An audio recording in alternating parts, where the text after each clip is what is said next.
assim, antes de mais nada, então, só para começar de um dos pontos tocados pela Silcia, pela discussão toda sobre o Monteiro Lobato, porque se trata de um valor que hoje é negativo, que, de repente, né, para usar o verbo, se apresenta, é apresentado numa obra. Sequer é defendido naquela obra, mas ele é meramente apresentado. Tá bem. E daí parece que, se você lê aquela obra, você quase que endossa moralmente aquilo tudo que está escrito lá. Como se também o narrador não fosse irônico e uma série de coisas, né, que demonstrariam, para que minimamente tenha uma percepção correta da construção daquele narrador, que o autor, não o narrador, o autor que compôs tudo o que está lá, inclusive a voz do narrador, ele mesmo, né, não está endossando necessariamente aquilo que está sendo dito pela voz do narrador. Bom, ou seja, conceitos elementares de qualquer um que estudou esse objeto chamado literatura. Elementares, banais, né, que a gente não precisaria insistir neles. Mas, assim, só para dar um contra-exemplo, que eu acho que pode servir para a gente se aprofundar nessa discussão, eu pensaria também numa obra que veiculasse um valor que, assim, em princípio, hoje, não fosse taxado, tá, de algo nefasto, e que talvez até fosse considerado por muitos algo positivo. Vamos pensar, então, num outro texto. Eu conversava justamente com a Silcia, com a Roseli, a Mara, a Clarice, a Kátia, durante o almoço, sobre essa discussão que continua agora, né? Então, um dos textos que a gente se lembrou, por exemplo, a Silcia falava do repertório, né, da sala de aula dos alunos do início do século passado, né? Não era necessariamente o romance, não era um Machado de Assis, era um discurso oratório de um Rui Barbosa, né, de um Coelho Neto, né? Podia ser o discurso, um sermão de um Antônio Vieira, do Manuel Bernardes. Tá bem. Vamos pensar num sermão do Antônio Vieira, né? Então, quer dizer que, se eu leio aquele sermão, eu tenho que acreditar em Jesus Cristo. Eu tenho que ser católico, apostólico, romano. Porque, se eu for, ninguém vai me condenar por isso, pelo menos ainda não, né? Ainda não. Mas, assim, se eu fosse, eu não seria condenado por isso. Alguns até considerariam isso algo muito valoroso. Você veja, não teria nenhum problema de eu dizer, eu endosso isso aqui, não é nem moralmente, até eu acredito nisso que está sendo dito aqui. A minha fé coincide com a fé, quiçá, né, do autor que compôs esse sermão. Vamos supor isso, tá? Agora, suponha que, por acaso, eu não seja católico apostólico romano, só por um momento. Então, eu não posso ler esse texto. E, se eu ler, eu não vou entendê-lo absolutamente. É isso? É disso que se trata, né? Quer dizer, o texto, a voz que está lá no texto, que pode ser de um narrador, que pode ser a voz do orador, que pode ser a voz do poeta, pode ser qualquer voz, ela vai dizer coisas que aqui e ali, é claro, apresentam, né, valores, né, que são expostos, defendidos ou atacados por meio de argumentos, não é verdade? Isso sempre haverá num texto. Esses valores, aqui e ali, num ou noutro contexto, tá certo? Num ou noutro contexto, num ou noutro grupo social, cultural, poderão ser julgados, né, pelas pessoas daquele grupo, ora positivamente, ora negativamente. Agora, é isso. O autor, antes de mais nada, que compôs aquele texto, ele o compôs no seu contexto. Então, em primeiro lugar, falta para também essa discussão o mínimo de historicidade, né? Quer dizer, assim, como eu disse, não só para tentar aferir os valores que são, mais do que apresentados, defendidos de fato naquele texto, mas como que aqueles valores eram jogados na época em que o texto foi concebido, porque ele foi concebido naquela época, naquele lugar, para aquele público que havia então, e não para nós hoje, aqui agora, tá certo? Então, para dar também um exemplo, que foi mencionado hoje de manhã, né? A gente pode pensar numa obra máxima da Antiguidade, então vamos falar também das obras da Antiguidade, né? Que seja a Ilíada, né? Uma obra máxima da Antiguidade, máxima segundo os próprios antigos. Bom, tá bem. O que é encenado lá? A guerra de Troia, a gente já falou disso, a gente sabe disso, não é nada. O que é encenado lá é a ira de Aquiles. O que produziu aquela ira, o que a própria ira causou e o que consumou aquela ira. Tá? Esse episódio se estende por uns 50 e poucos dias do 9º ano do cerco de Troia, que se estendeu por 10 anos. Quer dizer que Homero se interessa, ao longo dos 16 mil versos da Ilíada, por um episódio de 50 e poucos dias. É isso, é a ira de Aquiles. Agora, o que por meio da ira de Aquiles, entre outras coisas, Homero também encena lá, o que é? Então, a primeira coisa, que foi o que produziu a ira de Aquiles, né? A desavença, a vida entre ele mesmo e Agamemnon. Há vários chefes lá reunidos ao redor do muro de Troia, são chefes todos eles helênicos, né? E Agamemnon é um desses, Aquiles é outro desses. Cada um tem a sua armada, que está sob o seu comando. E quando eles se desentendem, Aquiles se retira da batalha e consigo leva o seu exército. Né? A gente percebe também que, ao longo da Ilíada, né, há dois tipos de combates que são encenados. Ora, combates individuais, em que um desses chefes, né, enfrenta o chefe adversário, um chefe helênico enfrenta um chefe troiano, mas há também aqui e ali combates coletivos. Uma falange, né, helênica, que se bate contra a armada troiana. Então, por exemplo, no início do canto 4 da Ilíada, Homero narra esse embate coletivo, mas no início do canto 3 ele narra o embate individual, não é verdade, dos dois diretamente implicados no rapto de Helena, o marido, Menelau, e o raptor, que é Alexandro, não é isso?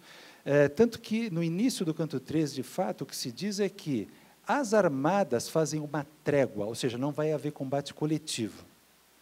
E toda a guerra será decidida por um combate individual, Menelau e Alexandre. Aquele que vencer estenderá a vitória a todo o seu exército. Os dois lados comemoram efusivamente, claro, deixa que eles lutem, né? Mas depois essa trégua ela é sabotada pelos deuses, diga-se de passagem, no início do canto 4, aí vem o combate coletivo, e há o tempo todo assim, uma alternância, né, na narração. Claro, a coisa toda vai culminar lá no canto 22 com um combate coletivo, né?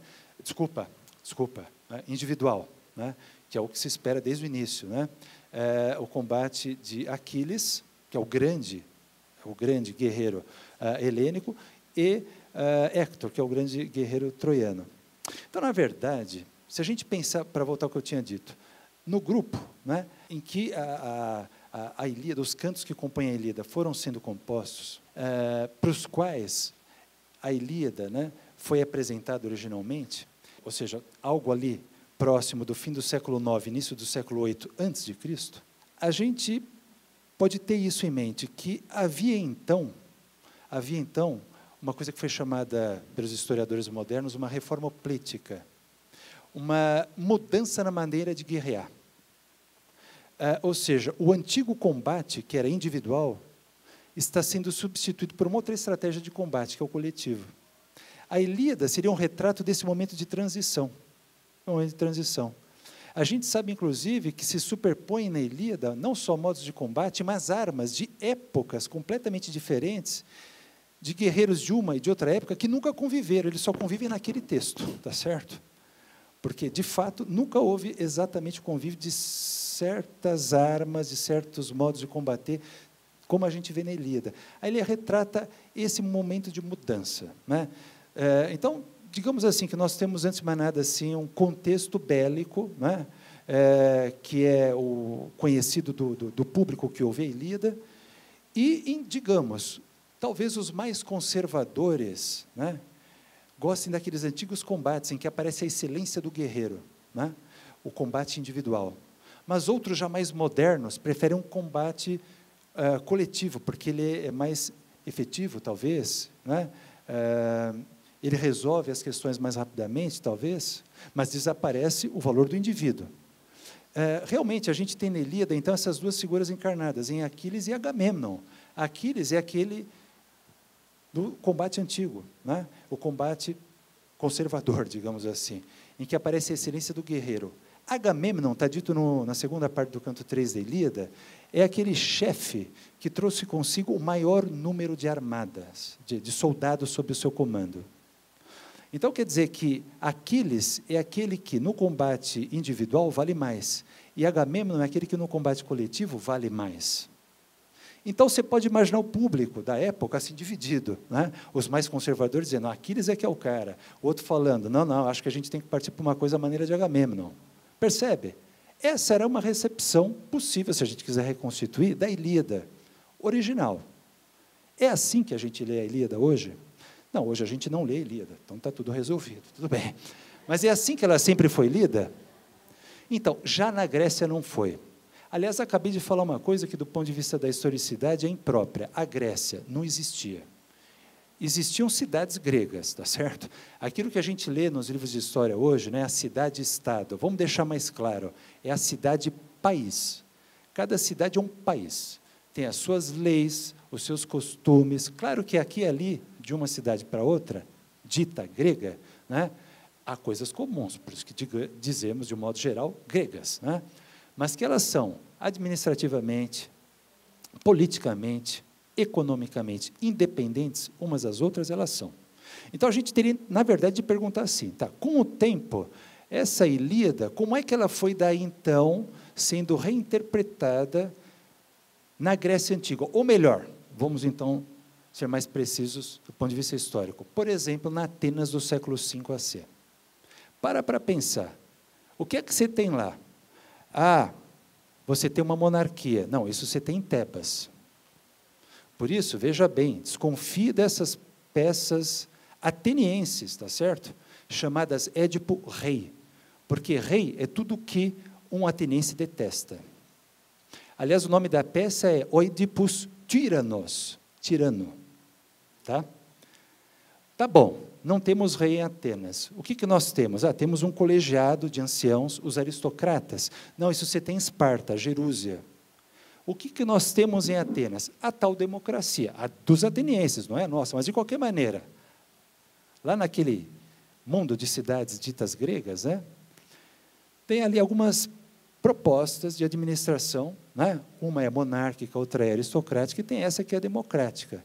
As peças compostas na Atenas do século V AC veiculam fortemente a doutrina democrática e são contrárias a qualquer outra prática política.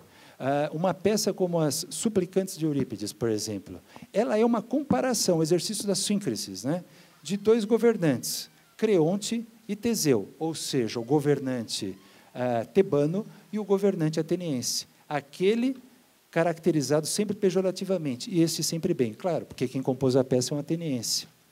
Um comentador de Eurípides do século V, da nossa era, chamado Triclínio, ele começa o comentário dele a essa peça dizendo: esta peça é um elogio de Atenas e o vitupério de Tebas, ponto.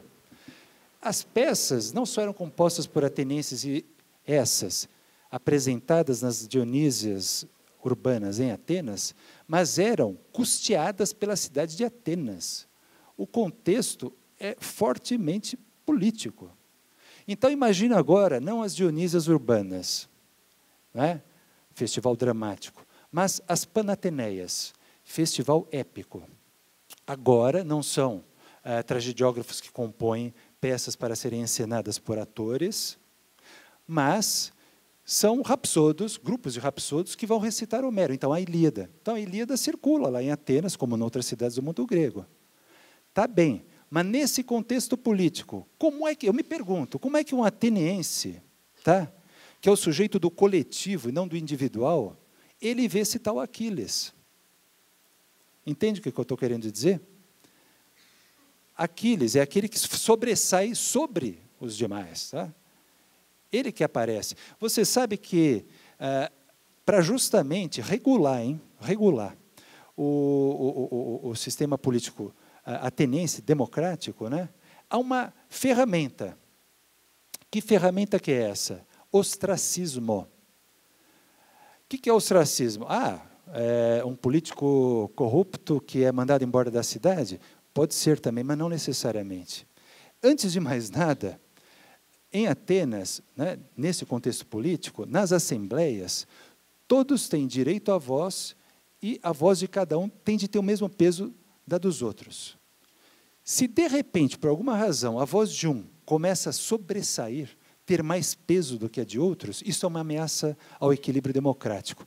Para isso serve o ostracismo. Vamos mandar esse sujeito embora por 10 anos, os bens dele ficam aqui. Depois ele volta, depois de 10 anos, retoma as coisas dele, mas aí a gente já esqueceu que ele era importante, ele volta a ser apenas mais um. Era para isso que servia, antes de mais nada, o ostracismo. Ele está aparecendo demais, a palavra dele está começando a influenciar opiniões alheias. Pesa muito, não pode. Certo? Vamos mandar o sujeito embora, aí ele volta sem nenhuma mácula, mesmo porque ele não fez nada de moralmente reprovável. Tá certo? É só para ele voltar a ser mais um. Então, eu deixo ele 10 anos fora da cidade, quando ele voltar, nós já esquecemos dele. Tá certo? Então, voltando à Ilíada, como é que esse Aquiles era visto por um ateniense? Para pensar agora nisso. Um sujeito chamado Platão, né? Um sujeito chamado Platão, que compôs aqueles diálogos em que, muitas vezes, não sempre, mais das vezes, tem uma personagem que intervém lá, que é um tal Sócrates. Em que tecla ele bate? Bom, tem essa oposição proposta lá, né? De um lado, a aletheia, a verdade, que é a busca do filósofo, e, do outro lado, a doxa, a opinião. A aletheia significa um conhecimento aurido da experiência, um contato direto com aquilo sobre o qual eu agora falo. Eu tive um contato direto com isso de que agora eu falo a você. Então, eu tenho aletheia. Não, eu ouvi dizer que, isso é doxa. Conhecimento de segunda mão, para não dizer terceira, quarta, quinta, é doxa. Tá? Pois bem, mas, dado esse pressuposto, tem um outro pressuposto nos diálogos, que é esse. É que, o mais das vezes, nós somos instruídos na doxa. Ou seja, desde pequenos, nos dizem coisas que daí nós repetimos, sem nunca ter ido até as coisas testemunhá-las por nós mesmos. Porque, na verdade, os nossos pais também não fizeram isso, nem tampouco os nossos avós, tá certo? Então, são valores que vão sendo transmitidos de geração a geração, por gente que nunca se deu o trabalho de verificar se é isso aí mesmo. Né? Mas, então, no contexto dos diálogos, Sócrates se bate sempre, claro, ele se bate pela aletheia contra a doxa. Ora, a doxa, como eu dizia, é aquilo que vai sendo transmitido de geração em geração num grupo social, é a voz da maioria. É aquilo em que todos acreditam. A aletheia, sabe o que é? É um chato que resolveu ir lá ver o que é mesmo. E, às vezes, ele descobre que não é bem aquilo que está todo mundo dizendo por aí. E Sócrates insiste nisso. Olha, se a gente foi lá e viu, me desculpa, todos podem dizer que é o contrário, todos estão errados. Tá certo? Ou seja, não é um contra todos, é a verdade contra a opinião. Tá? É que a opinião é aquilo que, com muita facilidade, as pessoas vão repetindo por aí. E é cômodo. A verdade é aquilo que demanda o esforço, que demanda, né, assim, o esforço de sair da inércia, né, e de se bater, não contra os outros, mas, antes de mais nada, contra si mesma, né, porque são valores arraigados na própria pessoa. Ela vai ter de se livrar daquilo, não, ela vai ter de se bater com aquilo que está arraigado nela mesma, que é um suporte para ela mesma, que é uma segurança para ela mesma. Ela está se questionando, antes de mais nada, a si mesma. E, com isso, valores que daí põem em questão todo o grupo. Né? Mas, se essa é a batalha que tem de ser travada, ele vai travar. Essa é a batalha que Sócrates trava, da verdade contra a opinião, que, ao fim e ao cabo, acaba sendo a dele contra todos. Não é por acaso que, em mais de um diálogo, Sócrates é comparado a Aquiles, certo? Então, eu pergunto a vocês, nós sabemos, o que os atenienses fizeram de Sócrates? Ostracismo é para sempre. Né? Toma a cicuta. Eles não gostam. Entende? Então, nesse contexto, veja como é que a Ilíada pode ter sido lida. Os atenienses podem não gostar de um Aquiles, eles podem não gostar de um Sócrates. Né? Hoje o Sócrates é legal para nós, mas no diálogo os atenienses mataram Sócrates. Né? Você veja que recepção violenta. Hoje nós vamos matar Monteiro Lobato. Nós vamos matar Monteiro Lobato. Né? Daqui 200 anos vai ter gente dizendo, puta, aquele pessoal era louco mesmo, esse Monteiro Lobato é genial. Né? É um cara genial. Né? Mas eles estavam envolvidos com questões comezinhas, ali identificados como a doxa, um valor que, naquele momento, né, quer dizer, é bonito também falar mal de Monteiro Lobato, porque se você vai falar mal do Jorge de Lima, como dizia Silsa, não tem graça, você não vai aparecer na mídia, ninguém nem sabe de que você está falando. Agora, falar de Monteiro Lobato é legal, porque você vai aparecer. Né?